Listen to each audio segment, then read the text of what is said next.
અમરેલી કે જ્યાં ટ્રસ્ટ સંચાલિત સાવરકુંડલા કાણાકીય કોલેજની ફી મુદ્દે એનએસયુઆઈ અને વિદ્યાર્થીઓનો હોબાળો। વિદ્યાર્થીઓ પાસે 1 વર્ષના 5000 રૂપિયા લેવામાં આવે છે, જેના કારણે વિદ્યાર્થીઓમાં રોષ છે। તેમનો આરોપ છે કે જુદા જુદા હેડ હેઠળ ફી લેવામાં આવે છે, એમાં સુવિધા મળી નથી રહી। લાઇબ્રેરી, કમ્પ્યુટર રૂમ, જીમખાના, રમતગમતના સાધનો બાબતે સવાલ ઉઠાવ્યા। તેમનું કહેવું છે કે વાર્ષિક 80 લાખ રૂપિયા 1250 વિદ્યાર્થીઓ પાસેથી ફી લેવામાં આવે છે, ત્યારે સુવિધાઓ ઊભી કરો અથવા ફી પાછી આપો। વિદ્યાર્થીઓએ 10 દિવસનું અલ્ટિમેટમ આપ્યું છે।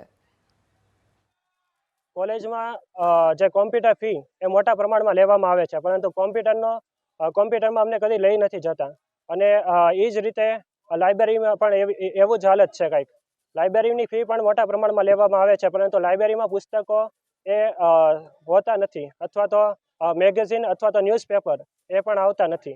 લાઇબ્રેરીના નામે 1 વર્ષમાં 2.5 લાખ રૂપિયા વિદ્યાર્થી પાસે ફી લેવામાં આવતી હોવા છતાં એક પણ નવા પુસ્તકની ખરીદી કરવામાં નથી આવતી, એક પણ નવું મેગેઝિન લેવામાં નથી આવતું અને ન્યૂઝપેપર પણ નથી લેવામાં આવતું। અહીંયા કોલેજ દ્વારા સ્થાનિક રીતે સંચાલક મંડળ અને કોલેજ દ્વારા એ જે ફી લેવાય છે એમાં એ સ્પોર્ટ્સ ફી હોય છે, એમાં લાઇબ્રેરી ફી હોય છે, એમાં કોલેજ ડેવલપમેન્ટ ફી હોય છે અને એક્ઝામ ટેસ્ટ ફી આ પ્રકારની કોલેજ દ્વારા પણ ફી લેવાતી હોય છે। આપ જે કહો છો તે જે ફી વસૂલ કરવામાં આવે છે તે યુનિવર્સિટીના નિયમ મુજબ ફી વસૂલ કરવામાં આવે છે। પહેલા સત્રમાં જે ફી હોય છે એ બીજા સત્રમાં હોતી નથી।